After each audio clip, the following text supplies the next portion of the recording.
Hello बच्चों, let's see this question and here this question say the Constituent Assembly represented to whom।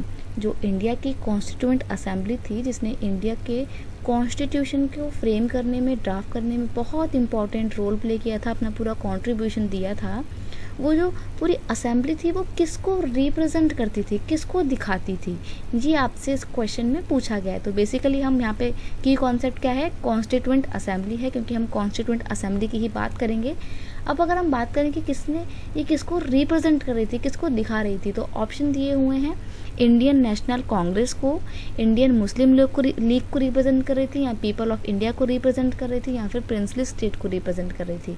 देखिए बहुत simple सा question है, common sense के base पे भी आप अपना आंसर दे सकते हैं इस पे। तो देखो कांग्रेस जो होगी, इंडियन नेशनल कांग्रेस, सिर्फ वो तो कॉन्स्टिट्यूएंट असेंबली को रिप्रेजेंट नहीं करेगी, क्यों, क्योंकि उसमें कॉन्स्टिट्यूएंट असेंबली में बहुत सारे मुस्लिम लोग भी थे, ठीक है।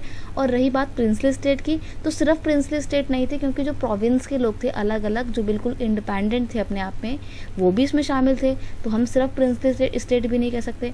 तो सिंपली हम ये बोलेंगे कि जो कॉन्स्टिट्यूएंट असेंबली थी वो लोगों को रिप्रेजेंट कर रही थी। हर एरिया से कॉन्स्टिट्यूएंसी से लोग इलेक्ट होकर आए थे ना, तो वो जो अलग अलग एरिया से लोग इलेक्ट होकर आए थे वो अपनी जनता की आवाज़ को कॉन्स्टिट्यूएंट असेंबली में रिप्रेजेंट कर रहे थे और अपने लोगों के लिए नए नए राइट्स की मांग कर रहे थे, नए नए उनके लिए प्रावधान लेकर आते, चीज़ें लेकर आ रहे थे। तो यहाँ पे आपका ऑप्शन नंबर सी जो है वो बिल्कुल सही आंसर हो जाएगा कि constituent assembly people of India को रिप्रेजेंट कर रही थी, ठीक है। I hope you understand it well. Best of luck.